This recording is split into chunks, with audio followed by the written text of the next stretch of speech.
But yes. So, okay. What is oxytocin? Why are we talking about it? Yes. Oxytocin. Get to the point, Are you Dr. asking Brooke. me? Okay. Yeah. I will tell you. Oxytocin is a hormone. It is. And it's a feel-good hormone. You feel when this hormone is released, you're feeling all the happy, goodness, love. Like it's just that warmth feeling. And it actually is the hormone that is released when you are breastfeeding your baby. I hate to mention that because all of us are in life after kids. So I don't want to make you sad there. But if you know that feeling when your milk would let down or when you would start to nurse your baby, and that just overwhelming sense of like love and warmth for your baby, for your child, that's oxytocin kicking in. Yeah, it's actually called the love hormone. Oh, I love that. Yes, it's nicknamed that. Yeah. And during breastfeeding, that's a great thing to point out, because that is when some of those levels have been at the highest. You remember that, guys? Like, it is fun to kind of go back and think about that. I mean, for some of us, it was a pain, to get going. But if you were able to be a mom who was able to stick, for whatever reasons, breastfeeding is complicated. So no judgment here. No, but if you did make it to a time where it became like kind of easy to nurse your child, then it became so enjoyable. And it's because this hormone would, be on front and foremost. So it is, it comes from the pituitary in the brain, which is a little gland in the brain, and it stimulates us to feel more of the feelings that we're feeling related to love, attachment, connection, and just satisfaction from being with our loved ones. Yeah. And it's interesting that it comes from the pituitary too. Maybe I find it interesting because I'm nerdy, but like the pituitary gland as you said, it's in your brain. So pretty much, so it's like a control center, just like your brain is a control center. And most of the hormones are like control hormones and they act on other glands. So like, you have like the luteinizing, the follicle stimulating, those act on your ovaries. They tell your ovaries what to do. And then you have TSH, which tells your thyroid what to do. But then this oxytocin acts directly on your body. And it's coming from that same, like that master control, right?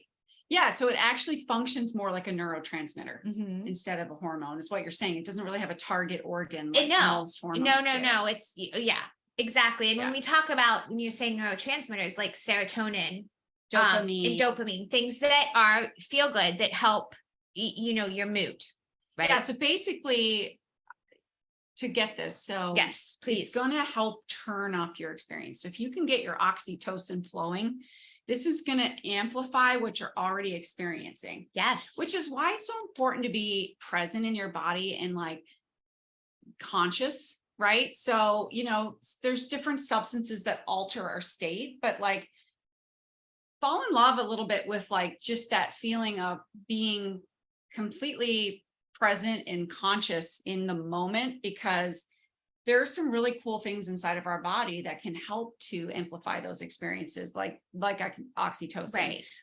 Like, so it doesn't always have to be alcohol, or it doesn't always have to be muscle relaxers, or you don't have to rely on, I guess what I'm saying is medications, because what's so cool about your body is your body makes some of this stuff on its own. When you know how it works and you understand it, and you can facilitate it naturally and simply, that's a really great thing, to your point, right? Like the cool thing about oxytocin is that releasing it requires another person. Yes, it does. Yes. And most of us don't have babies to nurse anymore. So we've got to get it other ways. So you can't get it by yourself. And we're not going to be nursemates. Locked in a room. No. You could probably get it from your cat or your dog, but I don't know. I wonder.